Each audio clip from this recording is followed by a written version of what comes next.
All right, guys. Welcome to the third session of quadratic equation. Today we're going to be covering completing the square method. Last time, in the last two sessions, we have covered factorization method and quadratic formula, all of that. And today we will do completing the square method, which is again a very important topic in itself. So for that, let me just quickly get into the whiteboard for us, and let's start the session and understand how does it really work. Again, what is completing the square method? If I just talk about from the starting that what it is basically, let's firstly name the heading here, completing the square method, and get into the session quickly. So zoomed it for you already. So we have completing the square method. Okay, now when you talk about completing the square method, guys, it's basically a method that is used to turn a quadratic expression like something like this: x square plus 6x plus 5. Okay, this is an expression. Expression is different from an equation. Expression is something like this. If you put that equals to 0, that is an equation. Okay, if you convert it into the form, let's say x plus 3 whole square is equals to minus 4. Now, where does this form comes up? After solving this from completing the square form, completing the square method, you usually get this form actually. And this form is also called vertex form or completing the square form. All right, both are the same thing basically. Now you need to understand that this is very much useful for finding out, obviously, solving the quadratic equation. That's one thing, but finding out the vertex or turning points or sketching the graphs or maybe converting the standard form, which I have taught in the last class also, which is like ax square plus bx plus c equals to 0. That's an equation basically. This standard form usually into the vertex form. How to convert that? We will cover up that also. Again, turning points means like basically, let's say this is the turn, like where this is the point here, right? So this is the turning point, or maybe if the graph is like that, that is the turning point, and finding out the maximum and minimum point, which we will discuss in the another session. Obviously, right now I'm just focusing on completing the square method. Now, the idea that you need to understand, guys, that where this format basically come from. So you might have heard about this equation, very important equation, which is basically x plus a. If I write down x plus a whole square is equals to a square plus 2ax plus a square again here.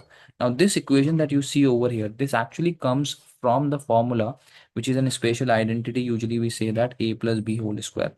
In GCSE and IGCSE, you might not have seen it maybe, but this is a very important formula. If you learn it, it would be really much helpful for you. Basically, you can say spatial formula, spatial identity, any such thing. Okay, this would be really helpful for you if you will learn or remember this identity basically, or a formula basically that we use most of the time. So now you need to understand the next thing, obviously, that this is where the idea comes from. Like you can put up this, like for example, x plus 3 whole square. If it is given to you, you can write down that as x square plus 6x plus 9, which is a quadratic equation. So this has been given to you, you converting into this format, right? That's the equation usually. So that's one thing you need to remember. Now, what is quadratic form? Like where do you start completing the square method? How does it work basically? So if you need to convert this equation into the vertex form, let's say, so you do half of this 6, okay? You do half of that basically, like 6 divided by 2, if you do, you got 3, right? And then you square the 3, right? That gives you 9. So you write down this equation as x square plus 6x here plus 9 minus 9, and this plus 9 as it is here. Okay, this plus 9 and minus 9 is basically from here. So you do one time plus 9 and you do one time minus 9, and then you put up a bracket like this here. Okay, then you convert. Now you got this format already, you got this form, you are converting into this format. If you do that, for that you just write down this x, write down this 9. This 9 is this, like 9 is the square of which number, you need to write down that, and then whatever sign is used here, write down that. That's it. Then square it, and then plus this, if you solve it would be 0, so you don't need to write down, that is equals to 0. Now obviously you solve it and you get the equation afterwards. So this is how, like, the basic concept of quadratic like completing the square method is. Now let me give you a realistic like some equation that can be solved properly. So second example we can take is as x square plus 8x and then plus 3. You do half of 8, which is divide like 4, and you do square of 4, which is 16. So this would give you x square plus 8x, and you write down plus 16 minus 16 plus 3 as it is. And then you put up a bracket, I mean put them into the bracket, and then you can just write down The first term, this is x. Write down this is the square of which number? 4. Plus sign, because here in between these two numbers we have used that, and then square of it, and then you solve these two also. Minus 16, and this would be minus 13, and that is your final thing that you get, the final answer. Basically, this is a vertex form you got already.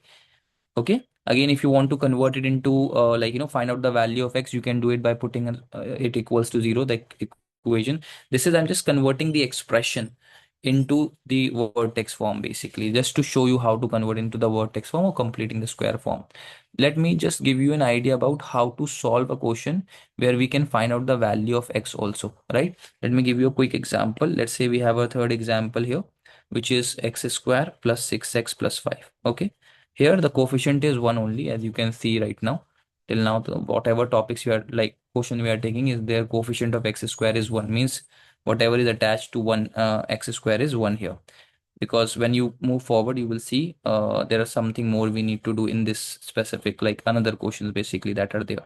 Again, you do half of 6 here, you got 3, you square it, you got 9. Okay, and then you would like x square plus 6x plus 9, you write down minus 9 one time, and plus 5.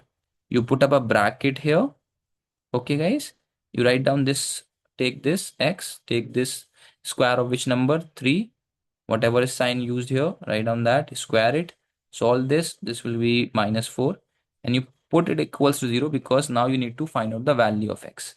So you will do that, and then this would be plus 4, and you shift the square to the other side. If you do that, or squaring both the square root both the side, you can put so this would give you square root 4 plus minus.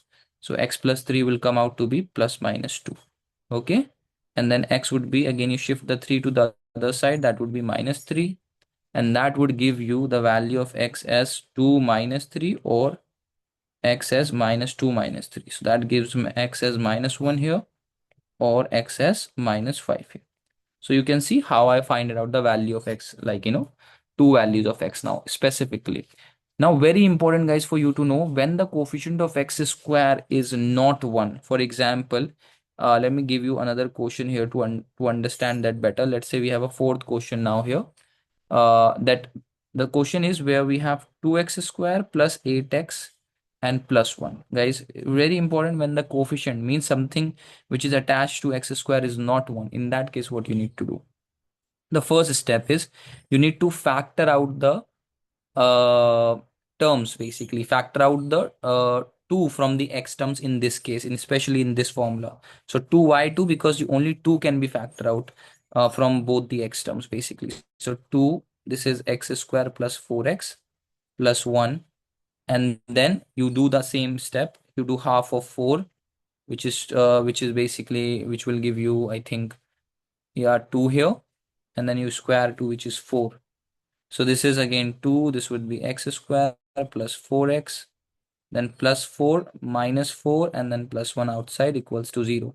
Now you see, if you just solve this, this would be again x. You will take this number, will take that this is the square of which part? Again, you are putting a kind of a bracket here. So this would be x plus 2 whole square and minus 4 as it is, plus 1 equals to 0.